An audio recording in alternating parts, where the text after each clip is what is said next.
नमस्कार, मेरा नाम नेहा है और आज हम 12वीं कक्षा की भूगोल अध्याय 6 द्वितीय क्रियाओं के प्रश्न उत्तरों के बारे में देखेंगे कि इन आपके पेपर में इस अध्याय से किस प्रकार से प्रश्न पूछे जाते हैं। तो हम शुरू करते हैं। पहले आपसे कुछ विकल्पिक प्रश्न पूछे जाते हैं। इनमें से मैं आपको दिखा देती हूँ कैसे आते हैं आपके पास। तो प्रश्न पहला है, नीचे दिए गए 4 विकल्पों में से सही उत्तर चुनिए। तो पहला जो प्रश्न पूछा गया वो है, निम्न में से कौन-सा कथन असत्य है? क, हुगली के सहारे जूट के कारखाने सस्ती जल यातायात सुविधा के कारण स्थापित हुए। ख, चीनी सूती वस्त्र एवं वनस्पति तेल उद्योग स्वच्छंद उद्योग हैं। ग, खनिज तेल एवं जल विद्युत शक्ति के विकास ने उद्योगों की अवस्थिति कारक के रूप में कोयला शक्ति के महत्व को कम किया है। और घ है, पतन नगरों ने भारत में उद्योगों को आकर्षित किया है। तो इसमें जो आपका उत्तर है वो ख होगा कि चीनी और सूती वस्त्र एवं वनस्पति तेल उद्योग जो है वो स्वच्छंद उद्योग है। स्वच्छंद उद्योग आपको याद होगा, जो कि विशेष कच्चे माल पर निर्भर नहीं रहते और ये जो उद्योग होते हैं वो कम प्रदूषण फैलाते हैं, बहुत ही कम मात्रा में। ठीक है। प्रश्न दूसरा है, निम्न में से कौन सी एक अर्थव्यवस्था में उत्पादन का स्वामित्व व्यक्तिगत होता है, मतलब एक व्यक्ति या फिर एक कंपनी के हाथों में होता है। ऐसी कौन सी अर्थव्यवस्था है? पूंजीवाद अर्थव्यवस्था, मिश्रित अर्थव्यवस्था, समाजवाद अर्थव्यवस्था, या फिर जो घ है वह है कोई भी नहीं। अब देखिए, जो समाजवाद अर्थव्यवस्था, समाजवाद मतलब इसमें सरकार का जो है, सरकार का अधिकार होता है, सरकार का स्वामित्व होता है इस उत्पादन पर। मिश्रित में सरकार का और निजी जो क्षेत्र है दोनों का ही स्वामित्व होता है। पूंजीवाद, इसमें ये इसका जो उत्तर है वो क होगा। पूंजीवाद ऐसी अर्थव्यवस्था है जिसमें एक व्यक्ति का यानी कि व्यक्तिगत या फिर एक कंपनी का ही स्वामित्व होता है। ठीक है। प्रश्न 3 है, निम्न में से कौन सा एक प्रकार का उद्योग अन्य उद्योगों के लिए कच्चे माल का उत्पादन करता है? मतलब एक आधारभूत उद्योग के बारे में पूछा गया है। आपको लोहा इस्पात उद्योग का नाम याद होगा, जो कि सभी उद्योगों के लिए कच्चा माल प्रदान करता है।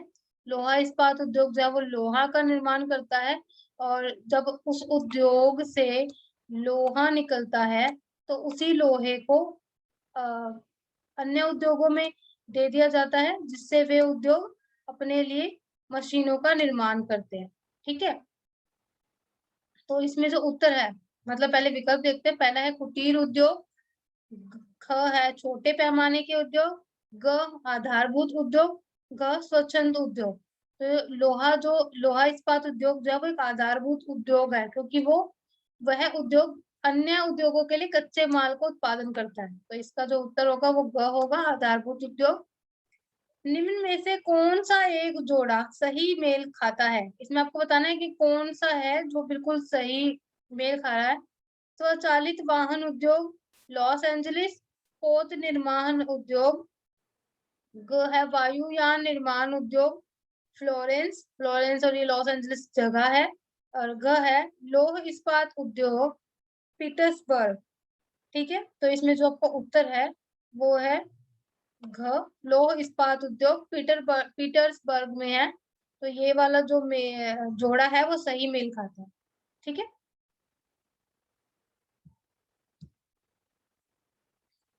आगे चलते हैं।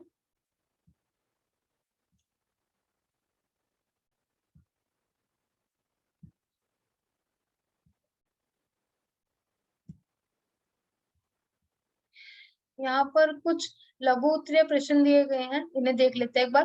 प्रश्न पहला है, द्वितीय आर्थिक क्रिया का अर्थ बताइए। मतलब जो आर्थिक क्रिया है वह द्वितीय क्रिया, उसका अर्थ बताना है कि इसमें क्या होता है।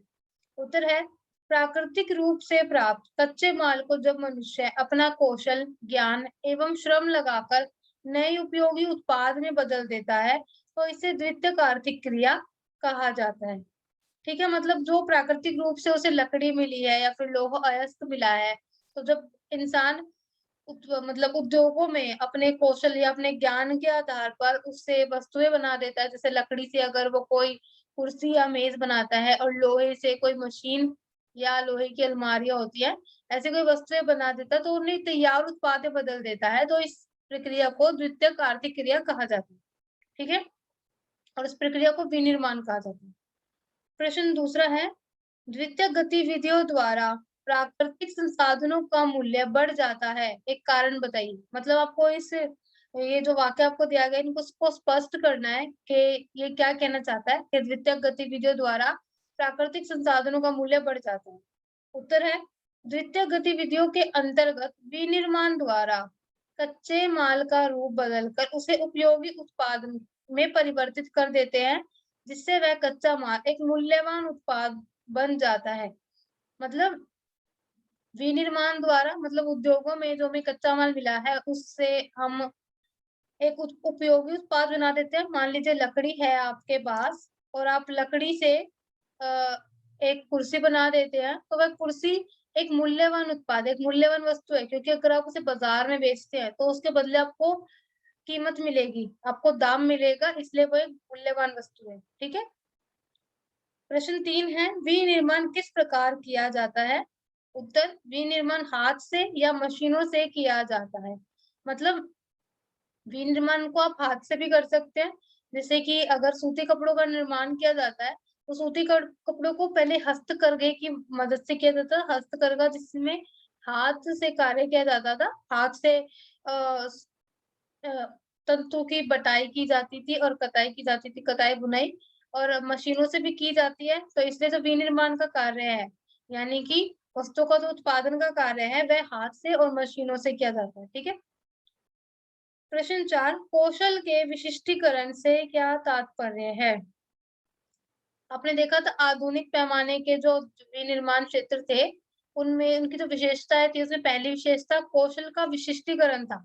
तो इसमें आपसे पूछा गया है कि कौशल के विशिष्टीकरण का क्या मतलब है? ठीक है?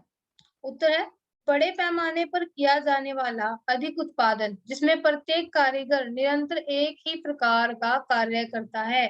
मतलब जो बड़े पैमाने पर जो उद्योग होते हैं, जो बड़े-बड़े उद्योग होते हैं, उसमें जो है प्रत्येक जो कारीगर होता है, प्रत्येक जो मज़दूर होता है, उनको एक ही प्रकार का कार्य दिया जाता है। देखिए, क्योंकि मशीनें जो हैं, वो बड़ी होती हैं, और जब बड़ी-बड़ी मशीनें होती हैं, मान लीजिए कि ये बड़ी मशीन है और एक ये बड़ी मशीन है, ठीक है?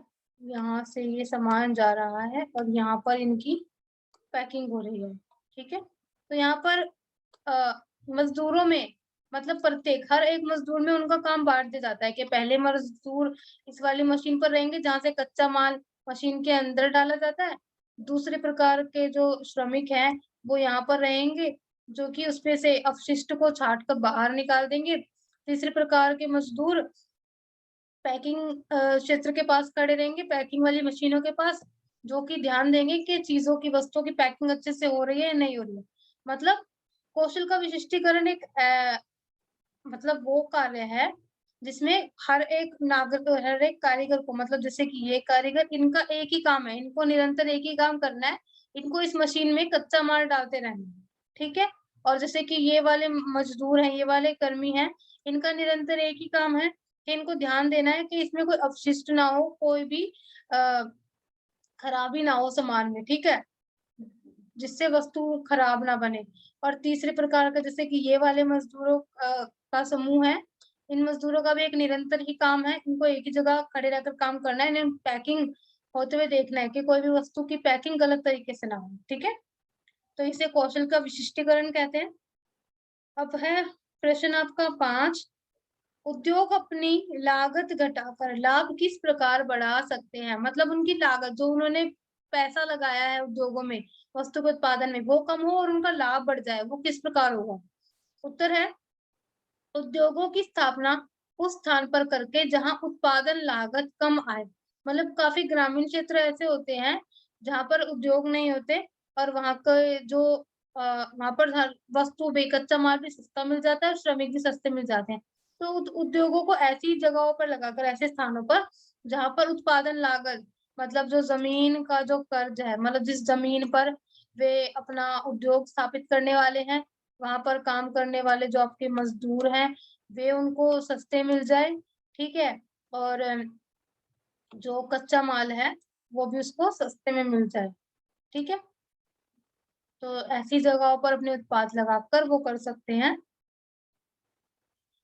प्रश्न 6 है, कृषि प्रसंस्करण एवं डेयरी उत्पाद कृषि उत्पादन क्षेत्रों अथवा दुग्ध आपूर्ति क्षेत्रों के समीप ही संसाधित किए जाते हैं। एक कारण बताइए।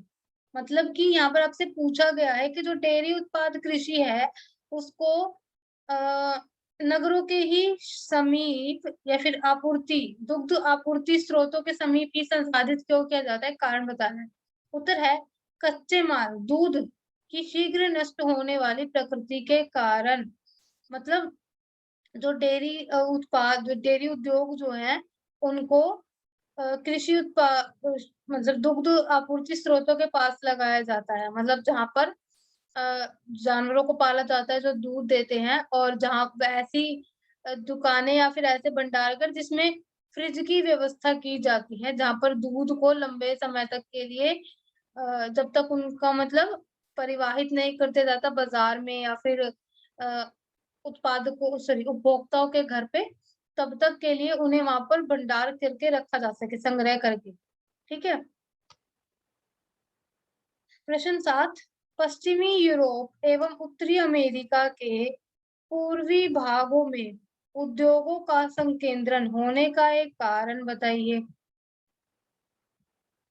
देखिए, तो पश्चिमी यूरोप है और उत्तरी अमेरिका के जो पूर्वी भाग है में उद्योगों का संकेंद्रण होने का कारण बताइए। मतलब संकेंद्रण मतलब जो उद्योग होते हैं उनका जो केंद्र होता है, उनका सबसे बड़ा जो कार्यालय होता है वो पश्चिमी यूरोप और उत्तरी अमेरिका के पूर्वी भागों में क्यों है, एक कारण बताना है। उत्तर है अत्यधिक परिवहन तंत्र का विकसित होना। मतलब जो पश्चिमी यूरोप और उत्तरी अमेरिका के जो पूर्वी भाग हैं वहां पर परिवहन तंत्र बहुत ही ज्यादा विकसित है। मतलब वहां पर बहुत ही जल्दी अपने मतलब कच्चे माल को परिवहन की सहायता से बहुत ही जल्दी कारखानों उद्योगों तक पहुंचाया जाता है, और परिवहन की मदद से ही उन्हें बहुत ही जल्दी बाजारों तक पहुंचाया जाता है। मतलब परिवहन तंत्र जितना ज्यादा विकसित होगा उतना ही ज्यादा आपको लाभ होगा, क्योंकि आपका जो सामान आपका जो माल है वह उतनी ही जल्दी उद्योगों से बाजारों तक पहुंचाया जा सकता है, ठीक है। प्रश्न 8, सम्मोहन अर्थव्यवस्था से क्या तात्पर्य है। उत्तर, प्रधान उद्योग की समीपता से अन्य अनेक उद्योगों का लाभान्वित होना सम्मोहन अर्थव्यवस्था है। मतलब जो उम, प्रधान उद्योग है, मतलब जैसे मैंने आपको बताया था कि लौह इस्पात अगर उद्योग है, तो मान लीजिए ये लौह इस्पात उद्योग है जो कि प्रधान उद्योग है, मतलब सबसे बड़ा उद्योग है, ये सबसे महत्वपूर्ण है। उसके पास होने से मान लीजिए एक और उद्योग है, अगर ये उद्योग इसके पास है, ठीक है, तो वो जल्दी उससे सहायता प्राप्त कर सकता है मशीनों की सहायता से, ठीक है। इसलिए इसको समूहन अर्थव्यवस्था कहते हैं। मतलब ये समूह में अर्थव्यवस्था चल रही है। जो प्रधान उद्योग है वे अगर अन्य अन्य उद्योगों के पास होते हैं, उसके समीप होते हैं, तो जो छोटे उद्योग है उसको लाभ पहुंचता है, ठीक है। इसको समूहन अर्थव्यवस्था कहते हैं। प्रश्न 9, निर्माण की सबसे छोटी इकाई कौन सी है। उत्तर, कुटीर उद्योग। मतलब सबसे छोटी इकाई मतलब सबसे छोटे स्तर पर जब किसी वस्तु का विनिर्माण किया जाता है, उसे वस्तु में बदला जाता है कच्चे माल को, तो वह कुटीर उद्योग होता है, ठीक है। जैसे कुटीर उद्योगों में फलों से या सब्जियों से अचार बनाया जाता है, ठीक है, तो वह उत्पादन की यानी कि वस्तु के निर्माण की सबसे छोटी इकाई है, सबसे छोटा स्तर है।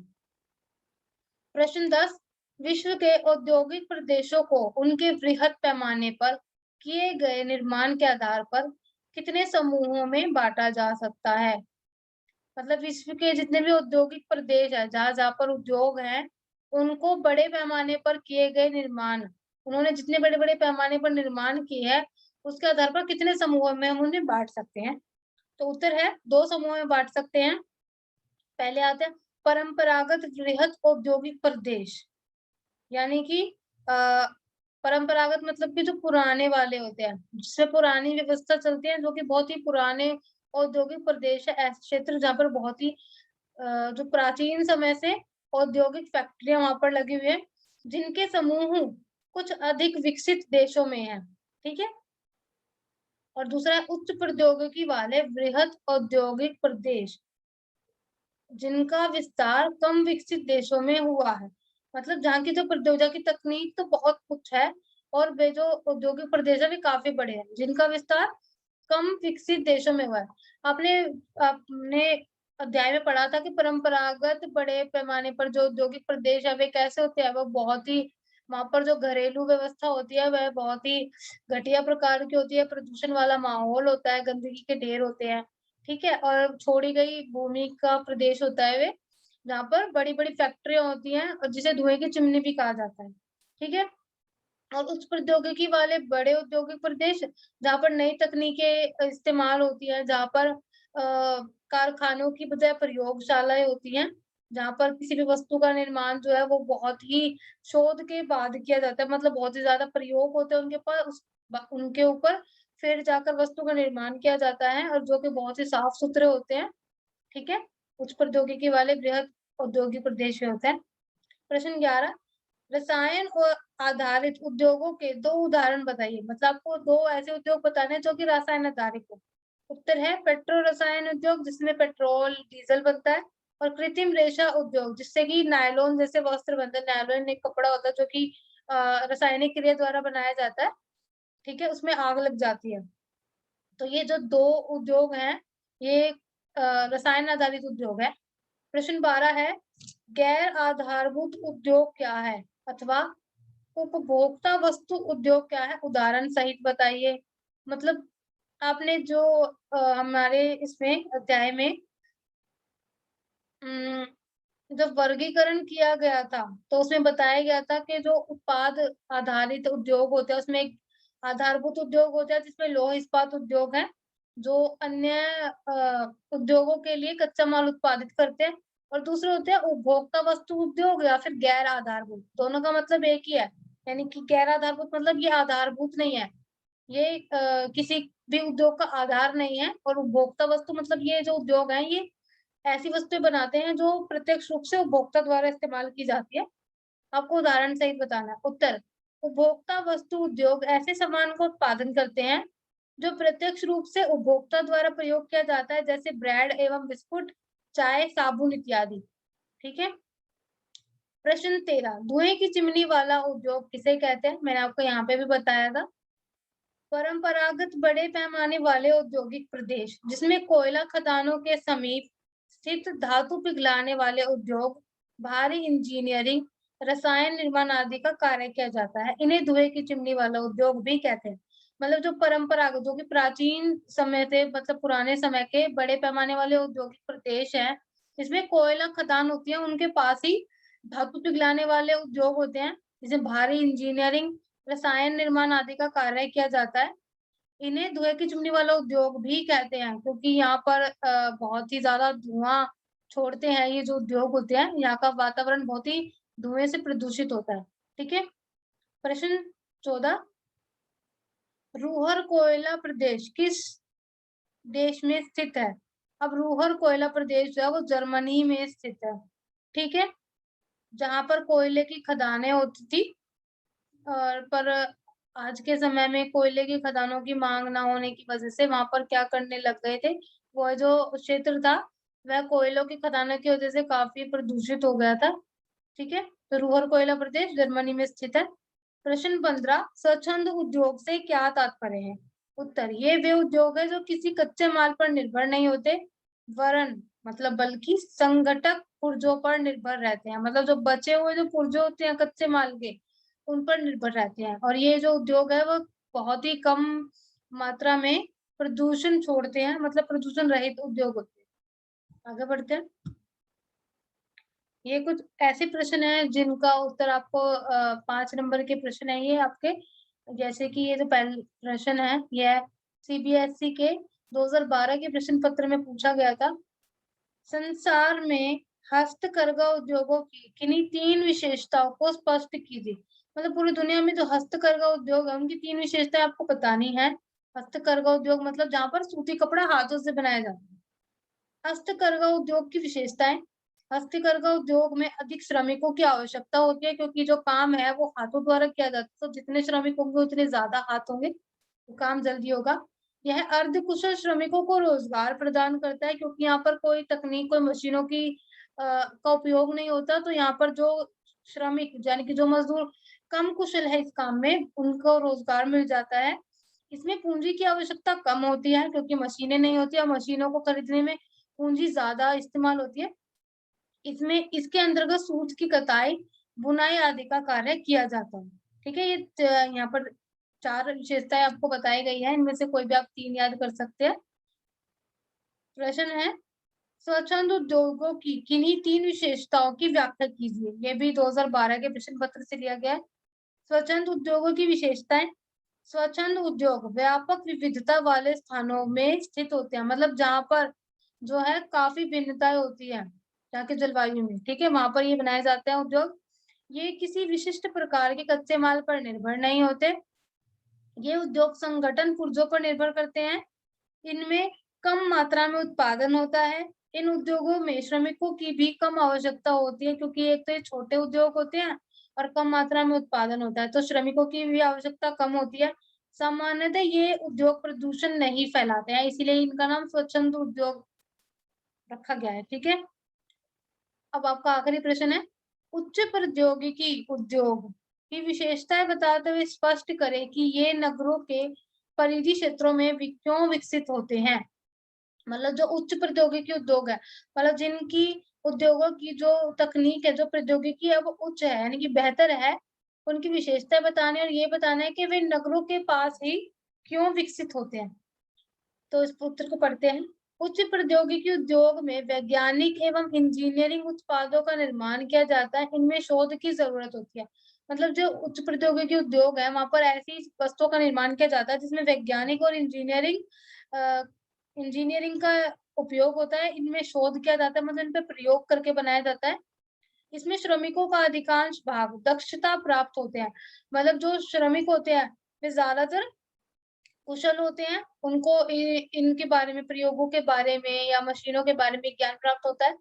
अधिकांश कार्य कंप्यूटर एवं यंत्रों द्वारा द्वारा संपन्न किए जाते हैं। मतलब जिन भी वस्तुओं का डिजाइन होता है या फिर उन पे कौन सा रंग करना है, ये सारे जो निर्णय है वो कंप्यूटर और यंत्रों के द्वारा पूरे किए जाते हैं।